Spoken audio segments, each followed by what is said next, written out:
Voici une jeune fille qui est partie faire un BBL. Mais malheureusement pour elle, son opération a raté et son derrière est tombé. Histoire vraie. L'affaire se passe en Côte d'Ivoire.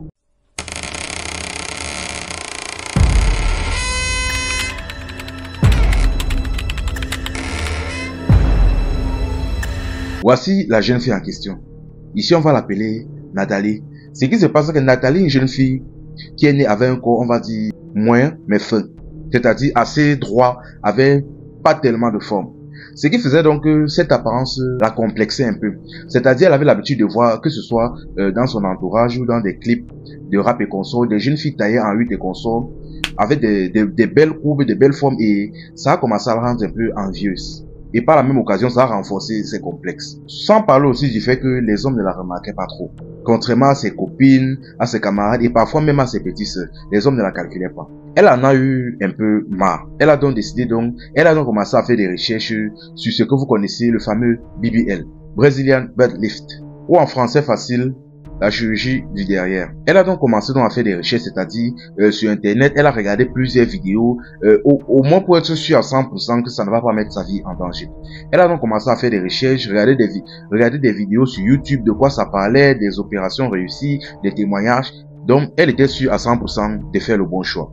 Elle a donc décidé directement d'aller dans certaines zones dont je ne dirai pas le nom pour faire la chose.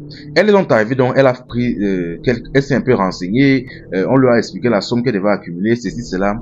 Tout s'est bien passé. Le jour J donc, c'est-à-dire le jour de son opération, elle était stressée. Elle était extrêmement stressée.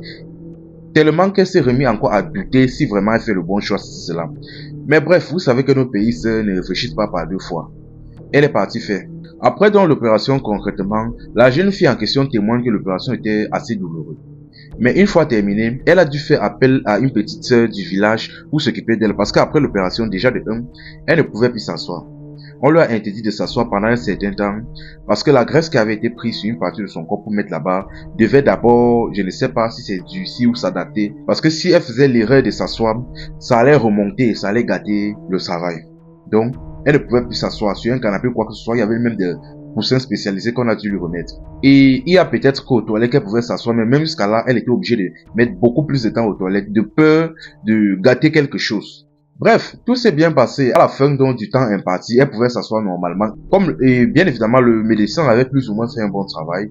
Elle a commencé à avoir de belles formes, de belles coupes. Et quand elle se baladait, des hommes se retournaient fascinés. Là donc maintenant elle pensait avoir eu ce qu'elle voulait.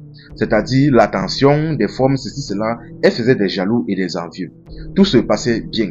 Seulement qu'après 6 mois, elle a commencé à ressentir du mal sur elle. C'est-à-dire, déjà un coup, elle a commencé à avoir mal au dos. Et elle a commencé même à avoir mal au dos sur le derrière en tant que tel. C'est-à-dire sur la partie où on avait fait l'opération. Elle a commencé sérieusement à avoir mal.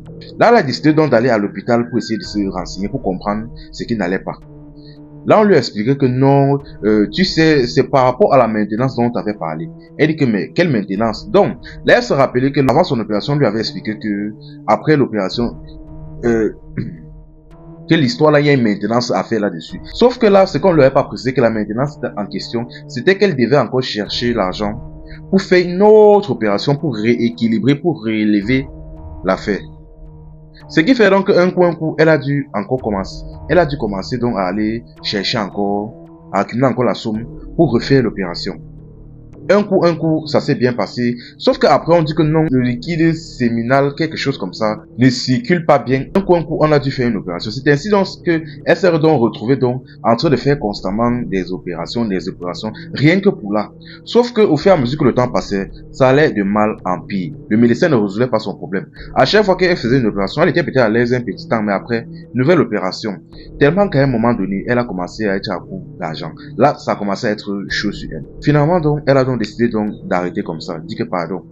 La fête, si ça la dépasse, elle a commencé à regretter même son ancien corps, que si elle savait, elle laissait. Parce qu'aujourd'hui donc, déjà, son derrière est en train de se déformer, ça tombe, ça se déforme, en fait ça n'a plus de sens. Tellement qu'elle est maintenant obligée de mettre des vêtements amples. Et quand elle fait l'erreur de mettre un vêtement un peu cintré, toutes les imperfections du derrière se voient, c'est-à-dire des personnes qui passent voir, c'est évident, donc des personnes qui passent et regardent l'affaire, automatiquement, vous comprenez. Donc, c'est tellement évident qu'elle est partie faire une chirurgie qui a raté. Et des personnes ont commencé à se moquer d'elle. Ce qui fait donc que là maintenant aujourd'hui, elle est seulement en train de regretter. Vous devez savoir que de base la chirurgie c'est quelque chose de définitif. Vous savez, il y a un vieil adage camerounais ici qui dit on ne reconnaît le bonheur qu'après l'avoir quitté. C'est-à-dire, ce n'est qu'après avoir fait son opération, après être passé par tout ça, qu'elle se rend compte que non, finalement son corps fin, droit, son corps moyen là finalement, ce n'était pas si mal. Là, voilà maintenant avec un derrière déformé, limite en train de tomber, sans parler des moqueries, et sans parler du fait que son corps est constamment endolori, qu'elle est constamment obligée d'aller à l'hôpital, constamment pour essayer. Ah, franchement, nos pays seuls. Malheureusement, il est déjà trop tard. Tout ce qu'elle peut faire là, c'est encaisser les conséquences. Enfin bref, la famille, juste pour vous dire, acceptez votre corps tel qu'elles sont. Dieu, quand vous a donné ce corps-là, il n'était pas fou, il n'était pas bête. Acceptez votre corps tel qu'il est. Soyez fiers de votre corps. Ne partez pas entrer dans certaines choses pour finir par regretter. Parce que, je me répète, on ne reconnaît le bonheur qu'après l'avoir quitté. Le petit corps que tu as là, tu simplifies. En partant faire des artifices. Pardon, ne te retrouve pas à être forcé d'accepter ton corps après être parti installer des artifices sur toi ou je ne sais quoi. Accepte ton corps tel qu'il est. Quand Dieu t'a créé comme ça, il n'était pas fou, il n'était pas bête. C'était pour une bonne raison. Accepte ton corps tel qu'il est. Tous les corps sont différents et chaque personne a sa catégorie de goût.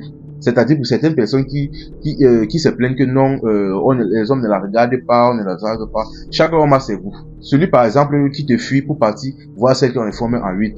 Il y a une catégorie qui n'aime pas ce genre de filles mais qui préfère des filles plutôt fines. Donc ne vous cassez pas la tête. Chacun a ses goûts. Enfin bref, likez et partagez la vidéo au maximum. Que cette histoire touche le plus de monde possible.